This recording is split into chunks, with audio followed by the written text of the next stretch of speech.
വർഷങ്ങളോളം മർദ്ദിക്കുക, അത് അവരുടെ കുറ്റം കൊണ്ടാണ് പെൺകുഞ്ഞ് ജനിച്ചതെന്ന് പറഞ്ഞ് ക്രൂരമായി മർദ്ദിക്കുക. ഇത്തരം കേട്ടുകേൾവില്ലാത്തൊരു സംഭവത്തിലാണ് അങ്കമാലിയിൽ നിന്ന് പുറത്തു വരുന്നത്. ഈ ക്രൂരത ഈ യുവതി 4 വർഷത്തോളം സഹിക്കുകയായിരുന്നു എന്നുള്ളതാണ് അതിൽ ഏറ്റവും ഞെട്ടിക്കുന്ന വസ്തുത.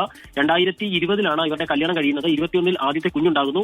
അതിനുശേഷമാണ് ഈ യുവതിയുടെ കുറ്റം കൊണ്ടാണ് പെൺകുഞ്ഞുണ്ടായതെന്ന പേരിൽ ഭർത്താവ് സ്ഥിരമായി ഇവരെ മർദ്ദിച്ചിരുന്നത്. കഴിഞ്ഞ ദിവസം ഉണ്ടായ മർദ്ദനത്തിൽ ആശുപത്രിയിൽ പോയി കാണേണ്ട ചികിത്സയിലേക്ക് കാര്യങ്ങളെത്തി. അവിടെ എത്തി ഡോക്ടറോട് ഇക്കാര്യങ്ങൾ പറഞ്ഞപ്പോഴാണ് ആശുപത്രിയിൽ നിന്ന് വിവരം അങ്കമാലി പോലീസിൽ അറിയിക്കുന്നത്.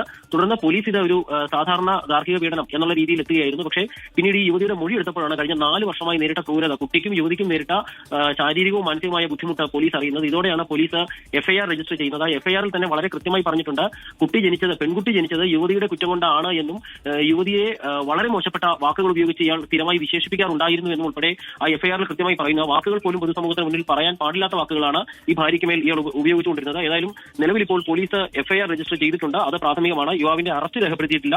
അതിൽ ഏറ്റവും പ്രധാനപ്പെട്ട കാര്യം കഴിഞ്ഞ 4 വർഷമായി ഒരു പെൺകുഞ്ഞിന്റെ പേരിൽ ഒരു യുവതിയെ ഭർത്താവ് ഇത്ര ക്രൂരമായി മർദ്ദിച്ചിരുന്നു, അത് യുവതിയുടെ കുറ്റം കൊണ്ടാണ് എന്നുള്ള പേരിൽ മർദ്ദിച്ചിരുന്നു എന്നുള്ളതാണ് കേരളത്തെ അപമാനിപ്പിക്കുന്ന രീതിയിലുള്ള ഈ സംഭവം പുറത്തു വന്നിരിക്കുന്നത്.